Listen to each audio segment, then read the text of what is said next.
A cold wind blew dust and straw through the streets. The winter morning began with the sound of a bell, calling residents to their business affairs.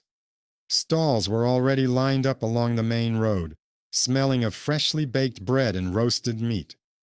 A ragged man stood at the door of the largest stall, which sold fabrics, wine, and exotic spices. His cloak was full of holes, his hair was tangled, and his hands were shaking from the cold. He timidly entered, but the merchant, noticing his dirty boots and scarred face, frowned. He said that people like him had no business here and pointed to the door. The people around laughed, and the beggar, lowering his head, went out into the street. This is how the story that changed the fate of an entire city began. Friends, I am glad to welcome you. Tell me, where are you watching this video from? Write in the comments, I will be very interested to know. I wish you pleasant listening. After that day, the beggar wandered around the outskirts for a long time. He was taken for a simple homeless person, but sometimes he disappeared into the forest, as if hiding from people. Some children ran up to him to throw stones, or just to mock him, and only the elderly sometimes gave him a piece of bread. The merchant, the same one who had driven him away, was satisfied. His shop was thriving. He was making deals and boasting that he could tell honest buyers from vagrants. One evening, a procession approached the village gate. At the front were horsemen in armor, followed by a carriage bearing the royal coat of arms. All the residents poured into the street. The herald announced that the king was looking for new people for his council, because the old advisers were mired in disputes and unable to make decisions. The merchant, confident in his importance, immediately submitted a petition and boasted to his neighbors that he would soon take his place at court. People believed him because he knew how to speak loudly and confidently. The next day, the messenger returned to the village and announced the list of those who had been invited to court. Among the names was that of the beggar. At first, everyone thought it was a mistake, but the messenger said that the king had personally chosen him. The merchant turned pale, and the people began to whisper. The beggar left that same day without saying goodbye to anyone. Then the rumors began. Some said that he was the son of a warrior who had died many years ago in battle, and that the king remembered his debt to this family. Others claimed that he knew the secrets of the court and was now returning to reveal them. The merchant was convinced that these were the machinations of envious people and waited for the truth to come out. A month later, he was summoned to the castle. He entered the council chamber and saw the same ragged man, but now he was wearing a clean cloak. His hair was neatly trimmed, and the king himself was sitting next to him. The king named him his new adviser.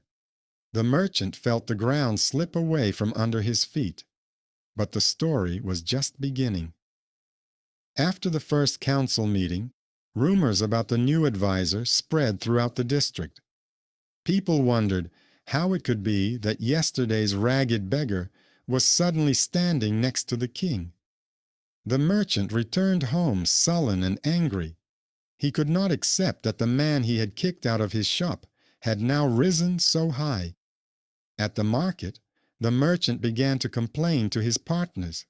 He assured them that the king had made a mistake and that the truth would soon come out.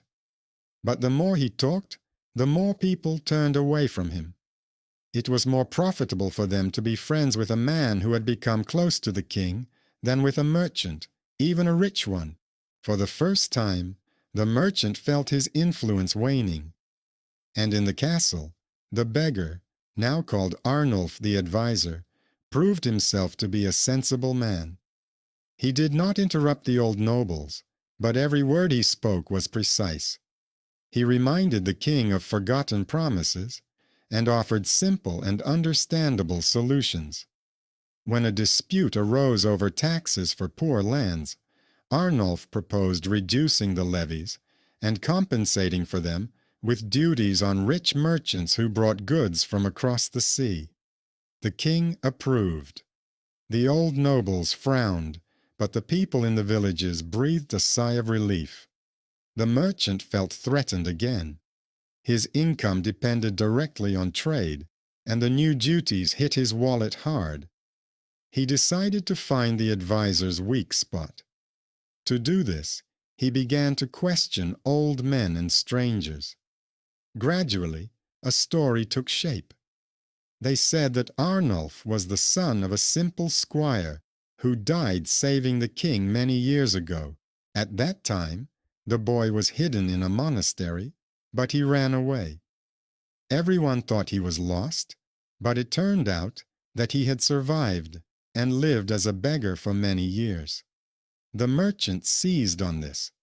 He argued that the blood of a squire did not make a man equal to the nobles. He believed that a commoner had no right to sit next to the king. But deep down, he was tormented by the thought that this was the very man who had once stood at his door, and he could have helped him. But now it was too late. Meanwhile, Arnulf continued to strengthen his position. He knew how to listen to ordinary people, and the king sent him to investigate complaints and reports. People trusted him because he himself knew what it was like to live without a roof over his head or bread to eat. He was greeted warmly in the streets.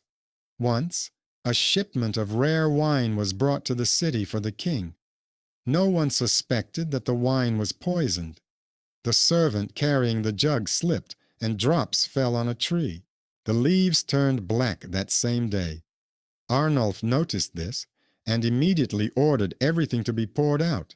Thus, he saved the king. After this incident, the king trusted him unconditionally. The merchant realized that his rival was not only intelligent, but also attentive. Attempts to humiliate him seemed increasingly futile. But a new twist awaited everyone. A woman in a dark cloak arrived in the city. Her face was hidden by a cloth, but someone recognized her as the daughter of the old squire who had died with Arnulf's father.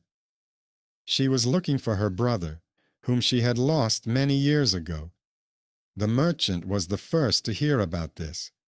He decided to use her appearance to undermine the advisor's position. He sent people to follow her. At that time, Arnulf was sitting in the hall sorting through complaints. When he heard the woman's name, his heart skipped a beat. Memories of his childhood, the bonfire by the road, and his mother's cry came flooding back. He realized that this was his sister. The merchant, on the other hand, decided to play on this. He planned to present the meeting as if the adviser was hiding his relatives, who were connected to the king's enemies. The situation was slowly becoming dangerous. Every step could now turn into disaster. The woman who arrived in the city stayed at the house of a blacksmith who had once known her father. She did not reveal her face, but said that she was looking for her long-lost brother.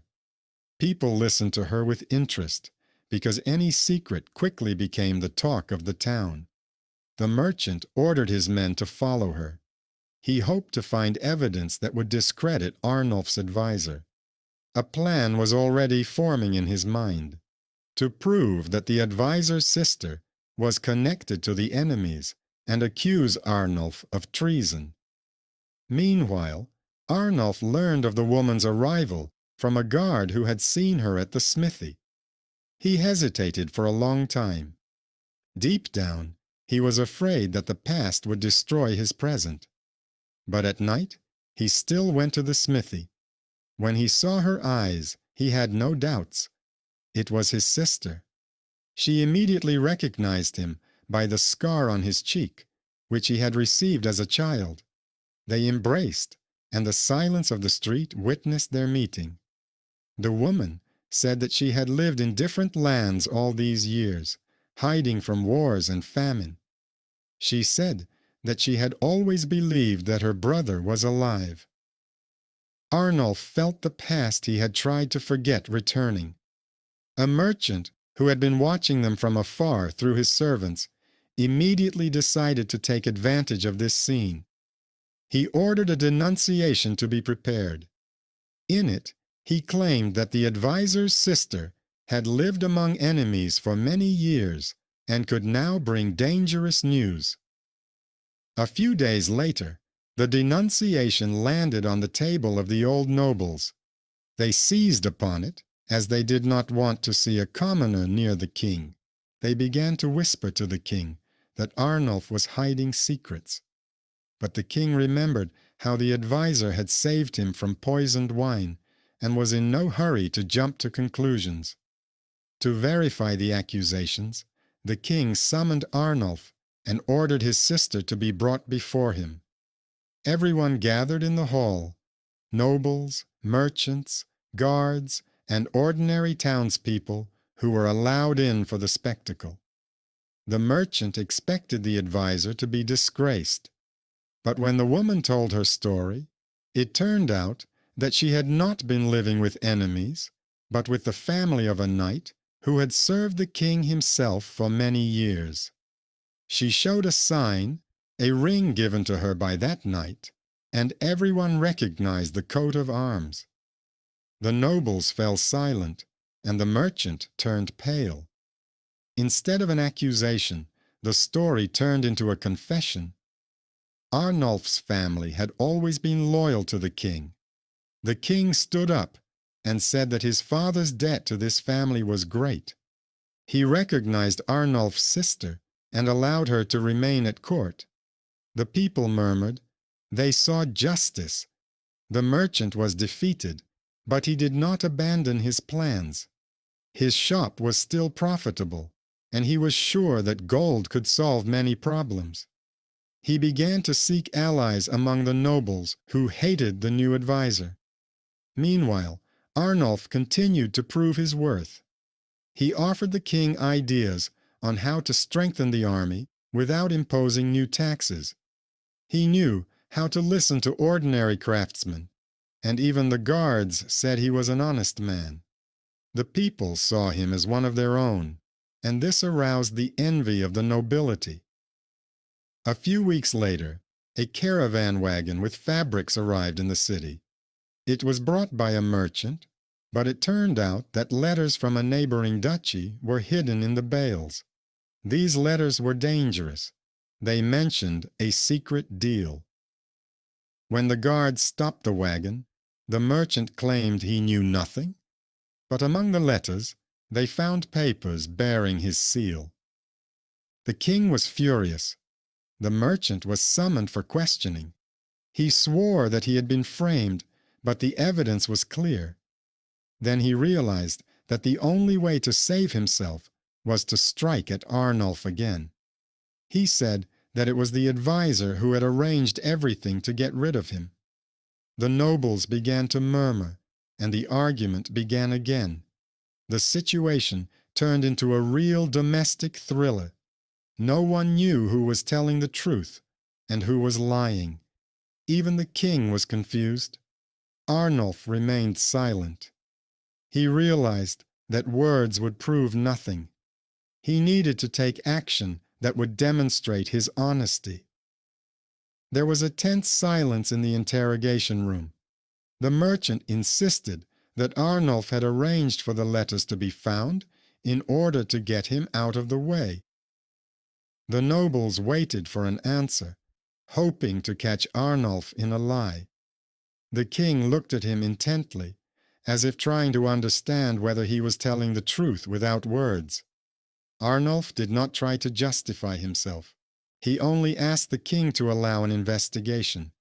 He said that if he was guilty, he was ready to give his life. The king agreed. Then Arnulf turned to the guards and ordered them to search all of the merchants' warehouses. The investigation lasted a whole day. At the end, the guards brought several chests full of gold and goods into the hall, bearing the seals of a neighboring duchy. This was proof that the merchant had been conducting secret business for a long time. The crowd gathered at the palace was buzzing. People understood that their merchant had been deceiving everyone, profiting from the misfortune of others. The king announced that the merchant would be stripped of his rights and wealth. His property was confiscated. The people rejoiced, but deep down, Arnulf knew that such a man would not give up. Sure enough, that same night, the merchant managed to escape from custody. Rumors circulated that he had been helped by disgruntled nobles. He disappeared, and only occasionally did people in the city hear that he was gathering mercenaries and seeking allies to return. Meanwhile, life in the palace was changing. Arnulf's sister began to help at court.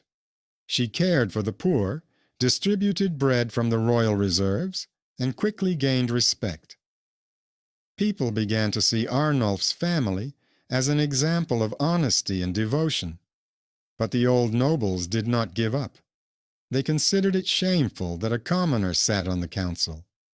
One of them decided to set a trap. He sent a servant who brought a forged document with Arnulf's signature to the hall. The document spoke of a conspiracy against the king. If the king had believed this paper, Arnulf would have been executed, but chance saved him again. Among the guards was a young scribe who had once studied with Arnulf in a monastery. He recognized that the signature was forged because he noticed an old mistake in the spelling of the letters, which he himself had often corrected in books. Thus, the truth was revealed, and the servant who had been sent was arrested. The king realized that Arnulf had too many enemies.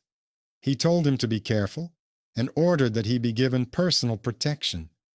But Arnulf refused. He said that he trusted ordinary people more than the swords of the nobles. These words further strengthened his reputation. The people began to regard him as a protector.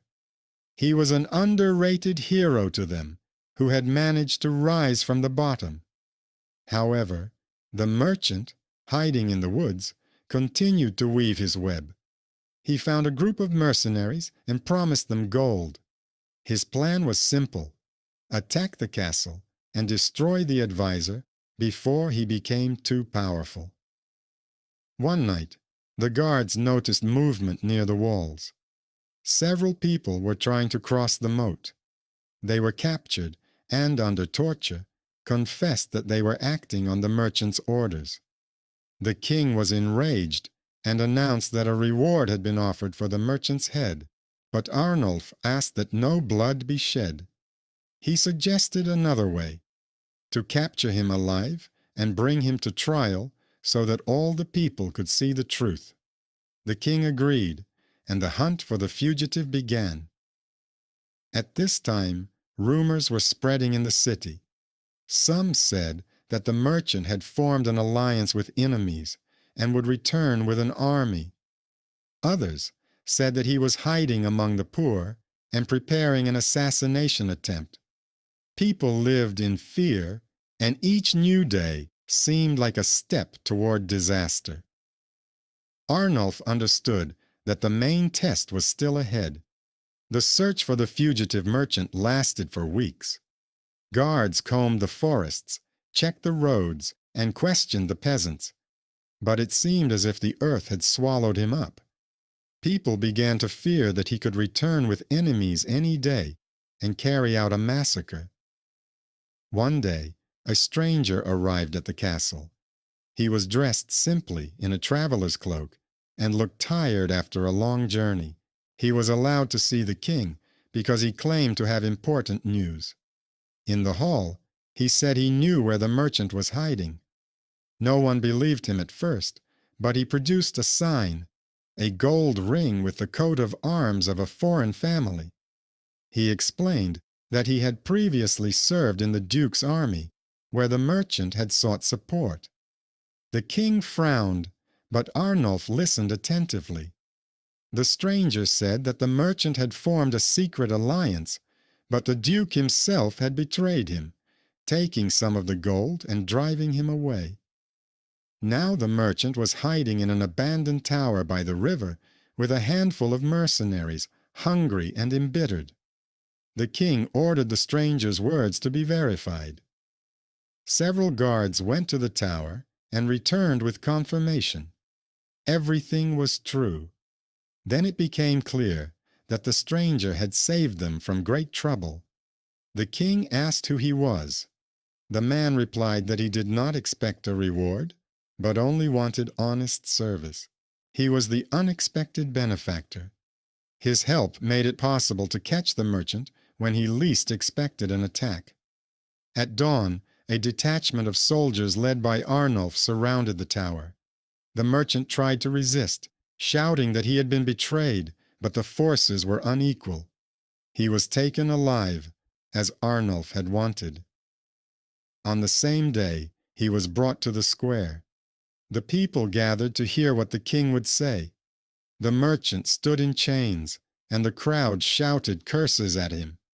He tried to justify himself, saying that he had been deceived, that the adviser was to blame for everything, but his words had no effect. Arnulf addressed the people. He said that this man had once thrown him out of his shop, considering him dirty and useless. But the truth had shown that a person's worth is measured not by their clothes or wealth, but by their deeds. The crowd responded with a murmur of approval. The merchant was sentenced to exile. His life was spared, but he was stripped of everything. He was driven out beyond the city walls, and no one offered him a helping hand. After this event, Arnulf further strengthened his position at court. But he did not become arrogant. He continued to walk the streets without guards, talking to craftsmen and listening to the complaints of peasants.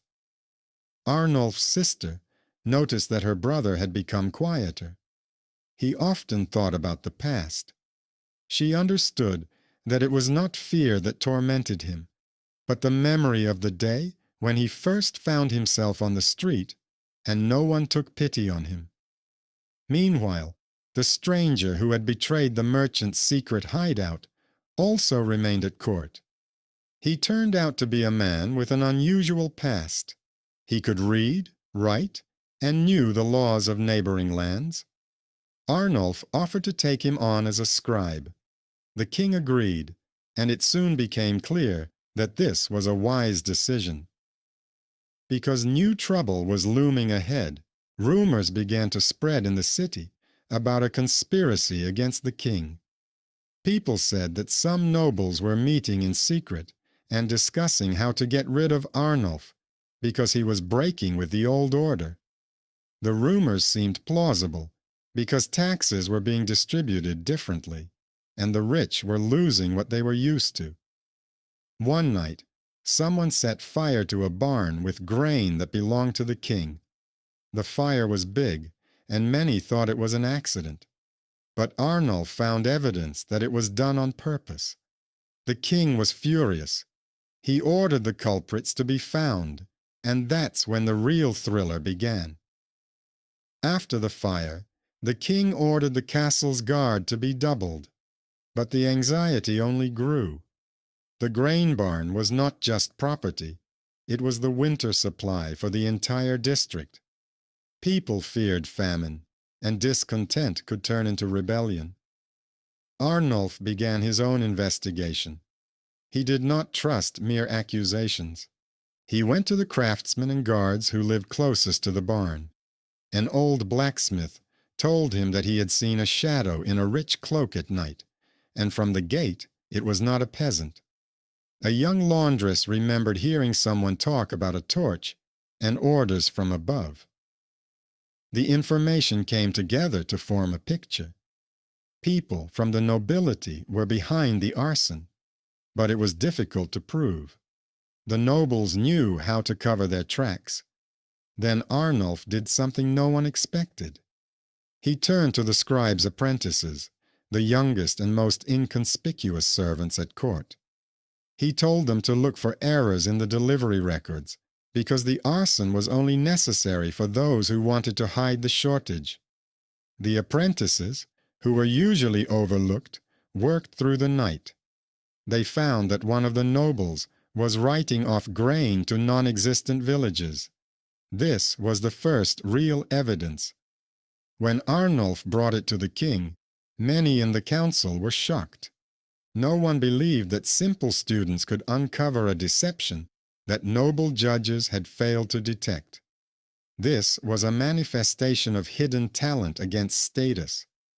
People who were considered empty-headed turned out to be key to the truth. The nobleman who had been exposed tried to justify himself. He said that the papers were forged and accused Arnulf of conspiracy. But one of the scribes came forward and showed a scroll with his own signature. The crowd gathered at the palace was noisy, demanding punishment. The king ordered the nobleman to be arrested, but that same night the guards found him dead in his cell. Someone had slit his throat. This showed that the conspiracy was wider than it seemed. The enemies were not afraid to kill in order to hide their deeds. Arnulf's sister was worried about her brother. She told him that the enemies would become even bolder. Arnulf realized that from now on, any decision he made would be dangerous. Meanwhile, the wanderer, who had become a scribe, reported that he had overheard a conversation between two servants. They said that the nobles were preparing a new attack, this time not on the grain, but on the king himself. Arnulf immediately went to the king and told him everything. The king hesitated. He knew that some of the nobles were against him, but he did not want to believe that the conspiracy could go as far as murder. Then Arnulf suggested a test, to convene a council at which everyone would have to swear an oath of allegiance. He said that it was at that moment that the enemies would reveal themselves. The council was scheduled for the third day after the fire. All the nobles gathered in the hall. The people of the city waited at the gates, realizing that their fate was being decided. The king gave a speech about loyalty and the law. He demanded that everyone swear to serve not their own interests, but the crown. Most obediently repeated the words, but two nobles remained silent. It was a mistake. Arnulf immediately pointed them out, and the guards seized both of them. At that moment, one of them drew a dagger and lunged at the king. Everyone froze, but Arnulf managed to shield the sovereign. The dagger slashed his shoulder, but the blow missed its target. The guards knocked the attackers to the ground. The hall erupted in shouts. The people saw that there really had been a conspiracy. Arnulf, bleeding profusely, stood next to the king, and the people understood. It was this man, once expelled from the bench, who had saved the ruler's life. The king announced that from now on, neither origin nor wealth could be above honor and loyalty. But there was still one more denouement ahead. Rumors said that the former merchant was still alive and hiding in the woods, gathering new supporters. After the events in the council, the king strengthened his trust in Arnulf. His wound was healing, and every day ordinary townspeople came to him to express their gratitude. The people saw that he was ready to give his life for the king. The nobles were now afraid to openly oppose him, but the conspiracy did not disappear. It simply went underground. Rumors about the merchant resurfaced. It was said that he was gathering exiles and mercenaries around him, promising them gold and new lands. His hatred for Arnulf became legendary. He swore that he would return and destroy the man who had deprived him of his wealth and glory. The guards could not find him. The merchant moved secretly, never staying in one place for long, and enjoyed the support of those who lacked bread or were angry at the new order. Gradually, he became a symbol for the discontented. One day, a rumor spread through the city that the merchant was planning an attack during the royal festival. This festival was to be held in honor of the harvest. People were preparing for it in advance, and no one wanted to believe that a day of joy could turn into a day of sorrow. But Arnulf sensed danger. He began to check every step. He ordered all the warehouses where food for the festival was stored to be rewritten. He ordered the guards to check foreigners arriving in the city. But despite all these measures, his anxiety did not disappear. Arnulf's sister noticed his fatigue. She said that the past would not let them go until the merchant was finally stopped. Arnulf understood this.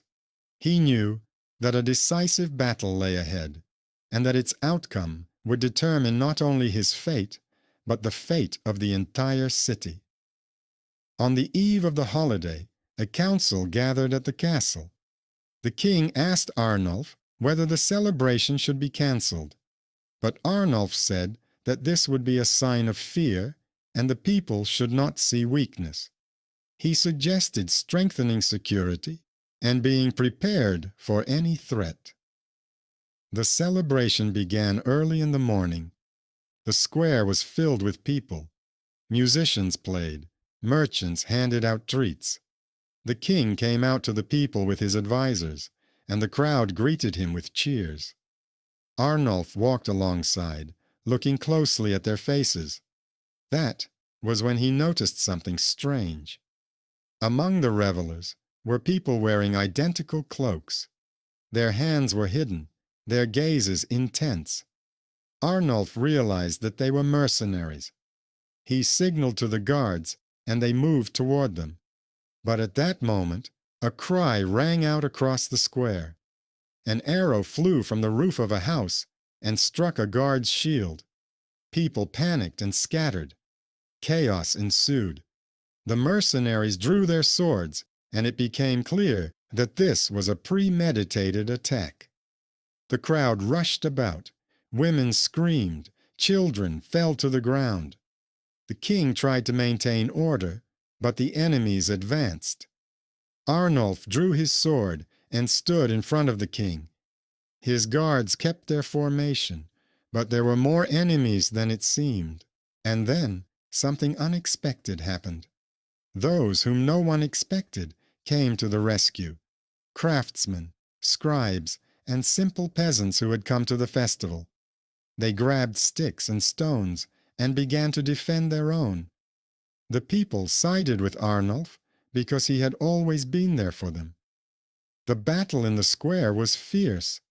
The mercenaries shouted that the merchant was coming after them, but no one had seen his face. Arnulf understood that if they did not win today, tomorrow the city would be in flames.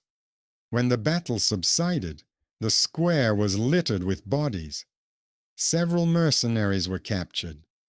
Their interrogation revealed that the merchant was indeed behind the attack.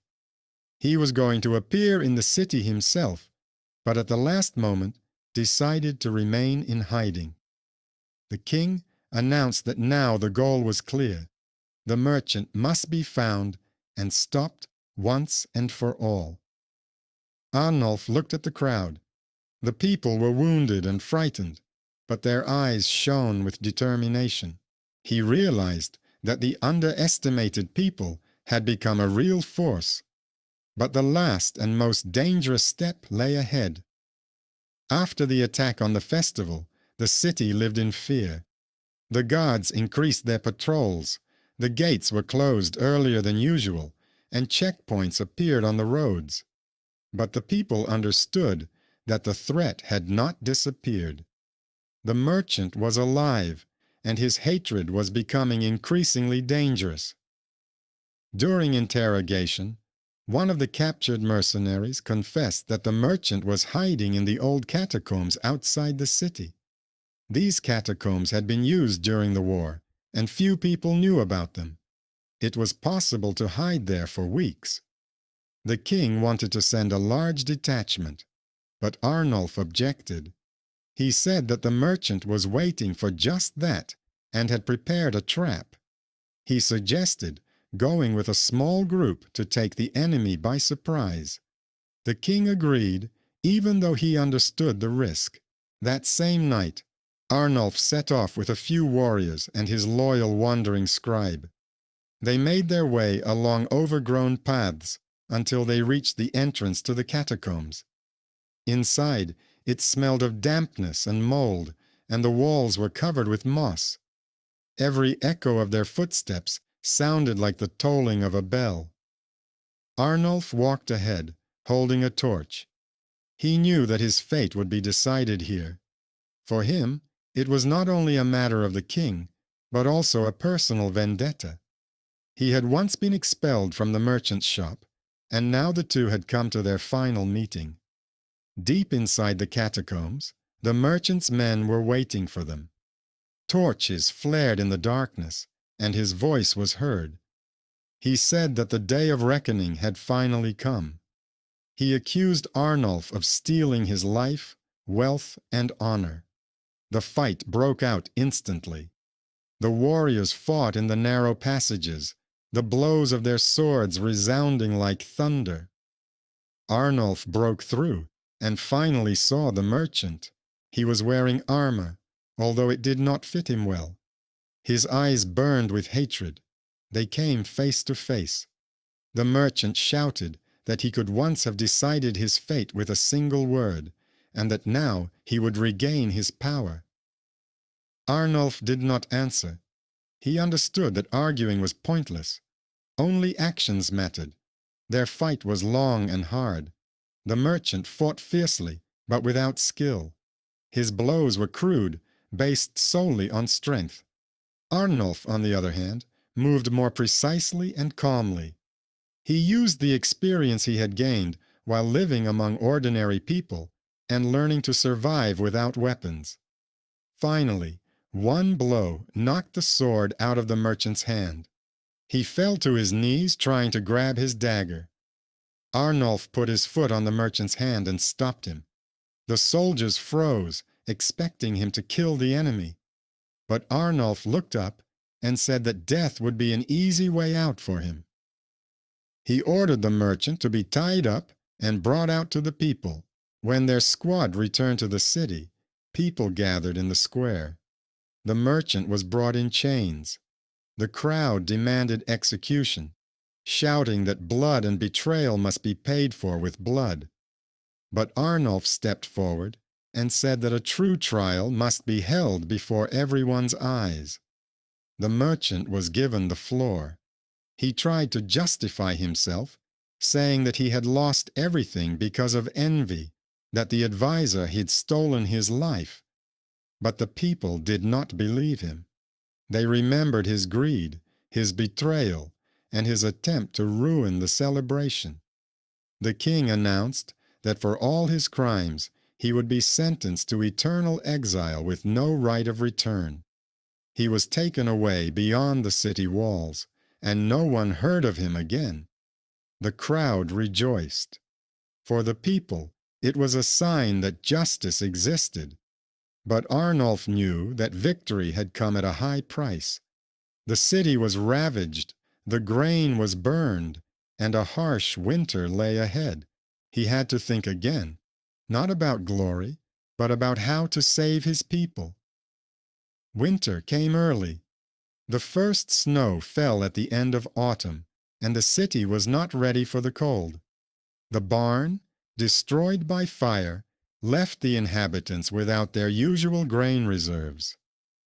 People began to divide up the last bags of flour. The king was gloomy. The holiday had turned into a disaster, and now everyone was threatened with starvation. Arnulf understood that the responsibility lay with him. He gathered the craftsmen and suggested that they look for a solution together. Someone said that there was a surplus harvest in the neighboring lands. But how could it be brought in if the roads were blocked by snow, and robbers were prowling in the forests. Then Arnulf proposed a risky plan. He remembered the old underground passages that led across the river. Merchants used to use them to avoid paying duties. Many believed that these passages had long been blocked, but Arnulf had known them since childhood. It was through them that he had once escaped when he was living as a beggar. The king had his doubts, but there was no other way. Arnulf assembled a group of brave men, a blacksmith, a wandering scribe, and several young warriors. They set off through the snow and icy wind. The journey proved to be difficult.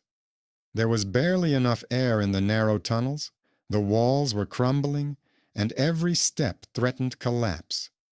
But Arnulf led the group confidently.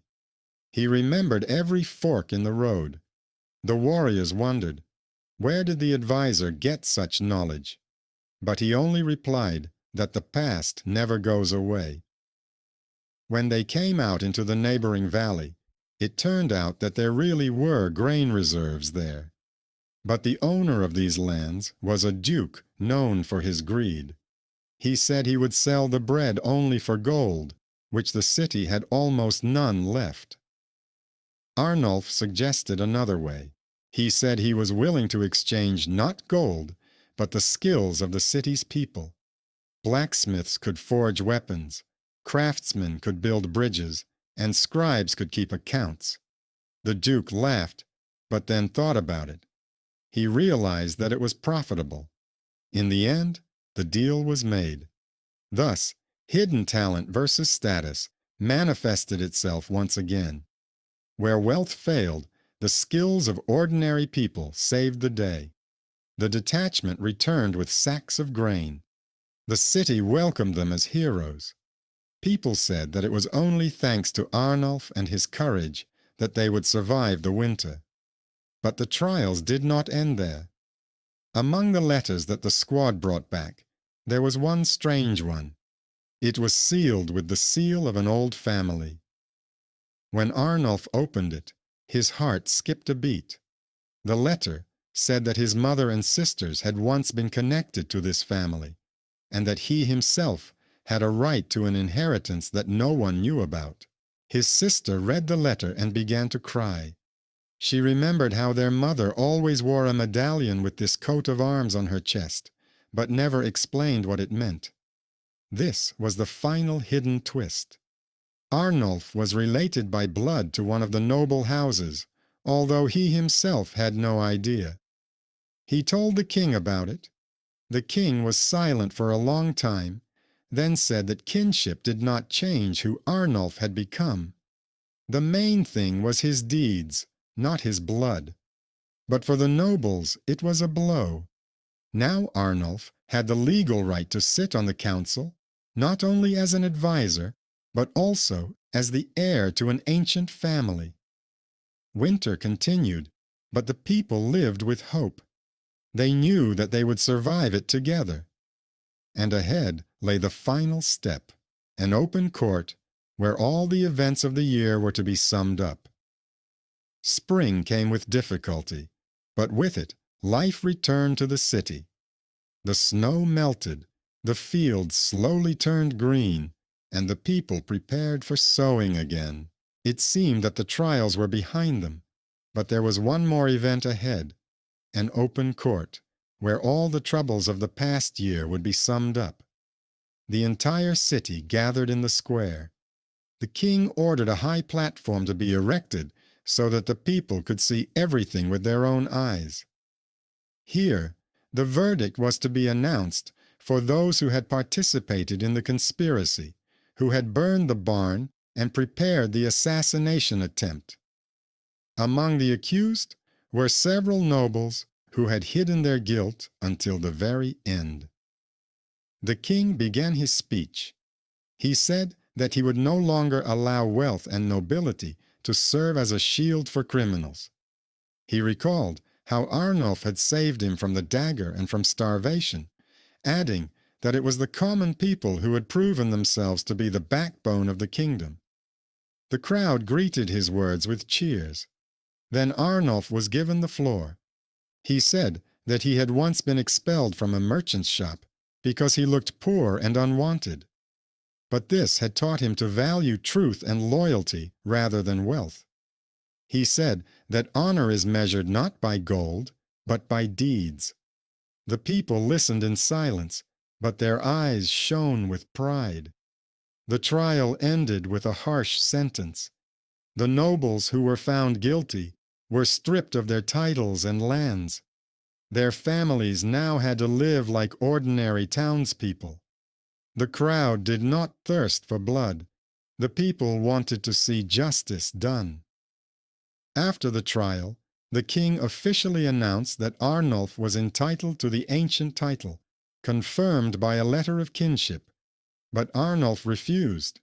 He said he did not want to rise above others because of his bloodline. He agreed to remain an advisor, but to live as before, among the people. Arnulf's sister smiled through her tears. She knew that her brother had chosen a path that made him stronger than any title. The wandering scribe who had once helped catch the merchant remained at court and became his closest assistant. The blacksmiths and craftsmen, whose skills had saved the city from starvation, received recognition and land for their workshops. And the merchant himself never returned. They said he died in exile, unwanted by anyone. For the people, it was a reminder. Greed and pride lead to emptiness, while mercy and honesty lead to respect. By summer, the city had come back to life. The fields turned green with crops. Goods reappeared in the markets, and people began to smile more often.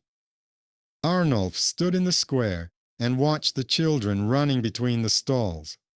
He knew that new troubles and trials lay ahead. But now the city had strength. The strength of a people who understood that they were capable of standing up for themselves. The story that began with a merchant kicking a beggar out of his shop ended with that beggar becoming an advisor to the king and a symbol of justice. The crowd did not disperse for a long time that day. People felt that they had witnessed changes that would be impossible to forget. And everyone understood. From now on, no one would dare to call a person insignificant just because they were poor or nameless.